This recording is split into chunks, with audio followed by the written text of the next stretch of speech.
الرحمن الرحيم السلام عليكم ورحمة الله تعالى وبركاته قول ديالي ودق ماليال هكذا هذا برنامجka Arrimaha Caalamka wararka weyn barnaamijka jiran waliba kumidaha Biden iyo waliba uu ka baaqay in la hasiyo dhaqdhaqaaqa garsoorka iyo maxkamadda wadanka Mareykanka barnaamijka Sinkayna qodobada kalena barnaamijka Sinkaya waliba kumidaha wakaaladda wararka AB iyo waliba ku warantay in Hezbollah iyo sameystayta gantaalo weyn oo si toos ah bartilmaameedkan iyo barnaamijka iyo Sinkayna والهاي تيجي دونالد جي ترامب ليش يقولي لو اللي هو شيء إن ترامب يديده تاسورا على كموجي برامج كثير هاي إذا ماذا في تسعة جديدات إسرائيل لو اللي بس كبهنا خاينين برامج كا يهتم وجود بيانا شعب كا فنزويلا أنا ولا بقى يوهانس كبهنا جديدات كا يضمر كمان القدر شو رسميا قدر واقعين والهاي كا ودن كاسيس مركزي أي نيكولاس مودورو برامج كا يا في هاي qodobadaas iyo warar kale yeesan kahayna barnaamijka Arrimaha Caalamka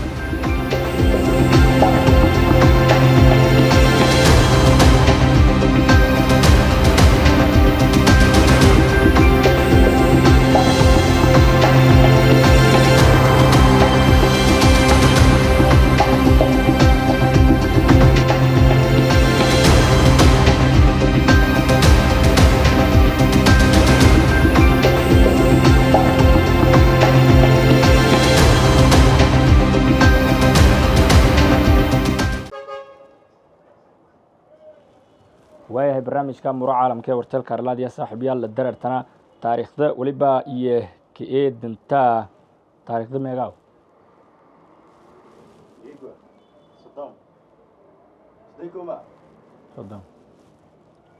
وهي saaxiibayaal barnaamijka Arrimaha Caalamka Warteelka Arlaadi la darartana taariikhda waliba iyo keedinta 30 July sanadda 2024 Venezuela shacabka banaanbaxay soo biyaan kureed markii maamulka doorashada rasmiyan ku dhawaaqeen uu hayka markaasiytii wadankaasi uu sanagdow Nicolas Maduro oo ku guuleystay doorasho mucaarad ka sheegan in wal isdaba marin hareeyeen wadaharaadiyada iyo waliba kadiyana dalka oo dhan iyadoo banaanbaxayaalka xitaa burburiyeen taaluus leeyahay hogaamiyagii mariyay Maduro Hugo Chavez oo ka taala gobolka Falcon caasimada dalka crisis dibadbaxyaalka ama banaanbaxyaalka waliba iyo qayliyeen ereykadina walhayka qaar kamid ah barnaamijyaalka iyo waliba asaasato markaasiytii waa ay ka jiraan Miraflores iyo aqalka madaxtooyada iyagoo diidan waa dhiyana aqalka madaxtooyada iyagoo diidan mudillisana in reedlan doordi Maduro iyo waliba dhaliday shaka badan taasoo xitaa dhaliday in wadamada dariska iyo siid in sheegan in saxan muuqdan doorashada talaaban waliba dhaliyay Venezuela in ay hakida xiriirka diblomaasiyadeed iyo yeelita Argentina, Chile, Costa Rica, Peru, Panama, Dominican Republic iyo Uruguay kureed markii dalalkaasi oo ku dhawaaqan in doorashadii ay ka dhigay Venezuela hay'ad top been abuure walana iyo markaasiytii an ka baaqana Nicolas Maduro inuu soo sandhaga sheegashada inuu isku guuleystay doorashadu hay'ad wadankaas barnaamijka la darartana Hezbollah iyo xogtiyo Sinkayna bal ku horeeyay Trump ulhay ku-xigeenkii kiishay markaasiytii xiligiisa ulhayka Mareykanka hay Mike Pence waliba uu sheegay inuu siin eeday Donald J Trump walana sheegay inuu iska eeday November eeday Donald Trump barnaamijka Arrimaha Caalamka Warteelka Arlaadi la darartan ciidamada qaybtaasi waa 98 Israa'iiliyiinta waliba iyo iska bahana qaanyunisa koonfurta Gaza ujeedada iyo waliba markaasiytii eta iyo meelanka bahan khasaaraha nafeed iyo baabi'inta taangid iyo gaadiidyo geesinimada dabal dawaayan sidii hore in suubiyan askar kasto ka bahasa iyadoo nool Gaza barnaamijka Arrimaha Caalamka Warteelka Arlaadi ya saaxiibayaal la darartan kolkana waliba fiiriyaan Biden iyo Mareykanka ay kala dararta in markaasiytii Biden iska baagay in hakad ligeli aranta waa in hakad ligeli qasabna inta xadidan lagu soo biyo muddada garsoorka maxkamadda Biden iyo maxkamadda saranka baagay qasab weeyar heerka anshaxa qasabka walka bedelka silin rooji difaaca madaxtooyada qiyaari waa kod Biden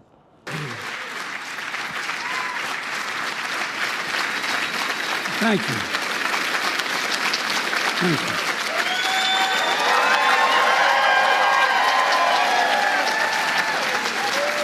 Thank you.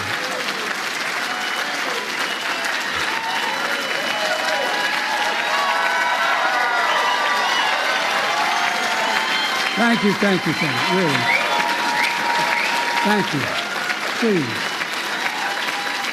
Please.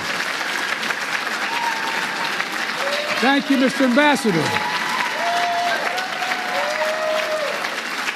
Mr. Ambassador, thanks for that introduction, and above all, for your friendship over the years. There's literally one word that comes to mind every time I think of Andy Young. The word's integrity, absolute integrity.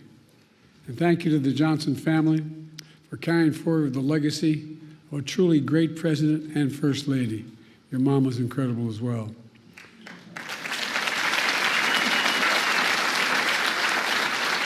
The same goes to Mark Upgrove, president of the LBJ Foundation. It's great to be back here. I thank you all and distinguished guests gathered here today. Look, I was in college at the University of Delaware in our early beginning years when I heard the news of that President Kennedy had been assassinated. I remember exactly like anybody in my generation remembers exactly where they were sitting, standing, or walking. I was on the steps of one of the university halls called Hullion Hall at the university, listening on a transistor radio with 3 other people. Seemed unbelievable. And then, later watching President Johnson help the nation find a way forward. In his first address after the tragedy, President Johnson said, and I quote, "Nothing could more eloquently honor President Kennedy's memory than the earliest passage of the Civil Rights Bill." That's what he said.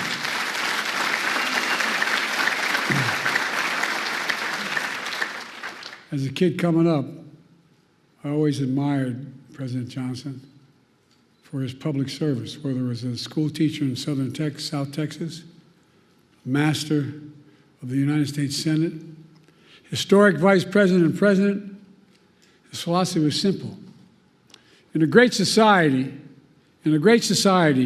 no one should be left behind. He'd say, it's time for us to come to see that every American gets a decent break and a fair chance to make good. And as Andy Young said, President Johnson met repeatedly with the civil rights leaders and built a coalition to bring that vision to life. And he did. He brought it to life. Over 50 years, the LBJ Foundation has convened this symposium to reflect one of the crowning achievements, the Civil Rights Act of 1964, a defining moment that has since opened doors of opportunities for all Americans, regardless of race, sexual orientation, gender identity, religion, national origin. Together with the Voting Rights Act and the Fair Housing Act, these 3 landmark laws he signed are remarkable in their scale and their scope. Taken together, these 3 acts have made this nation fundamentally more fair, fundamentally more just, and most importantly, fundamentally more consistent with our founding principles. For real. And we're a better nation because of them. We must be clear. Their work, our work, is not done.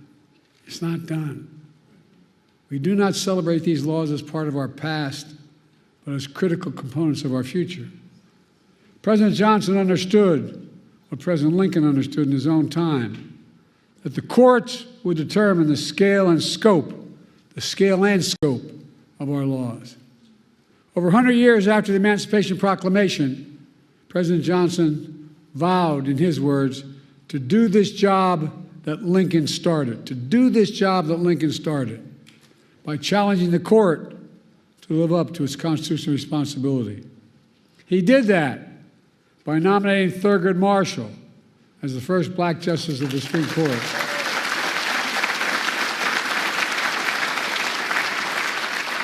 And by aggressively defending civil rights throughout the courts. But now, we live in a different era. In recent years, Extreme opinions that the Supreme Court has handed down have undermined long-established civil rights principles and protections. In 2013, the Supreme Court in Shelby County case gutted the Voting Rights Act, opening the floodgates to a wave of restrictive voting laws that have seen states across the country pass. In 2022, the court overruled Roe v. Wade and the right to choose that had been the law of the land for 50 years. 50 years. The following year, the same court eviscerated affirmative action, which had been upheld and reaffirmed for nearly 50 years as well.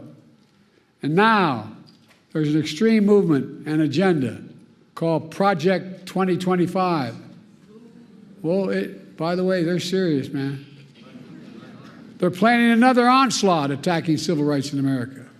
For example, Project 2025 calls aggressively attacking diversity, equity, and inclusion across all aspects of American life. This extreme MAGA movement even proposes to end birthright citizenship. That's how far they've come. End birthright citizenship, which if you're born in America, you're an American citizen. That's how extreme these guys are. This issue and so many other civil rights that Americans take for granted are likely to come before the court in the years to come. And most recently and most shockingly, the Supreme Court established in Trump versus the United States a dangerous precedent. They ruled, as you know, that the President of the United States has immunity for potential crimes he may have committed while in office. Immunity. This nation was founded on the principle there are no kings in America. Each of us is equal before the law. No one is above the law. And for all practical purposes, the court's decision almost certainly means that a president can violate their oath, flout our laws, and face no consequences. Here's what Justice Sotomayor, Supreme Court Justice, wrote in her dissent, and I quote, "Under the majority's reasoning, the president now will be insulated from criminal prosecution, orders a Navy SEAL Team 6 to assassinate a political rival, immune, organizes a military coup to hold on to power, immune, takes a bribe in exchange for a pardon, immune. In every use of official power, the president is now a king above the law." Just what Justice Sotomayor wrote in her dissent. Folks, just imagine what a president could do in trampling civil rights and liberties given such immunity. The court's being used to weaponize an extreme and unchecked agenda. This decision is a total affront to the basic expectations we have for those who wield the power in this nation, that they are expected to be wholly accountable under the law. The president is no longer constrained by the law, and only limits on abuse of power will be self-imposed by the president alone. That's a fundamentally flawed view and a fundamentally flawed principle, a dangerous principle.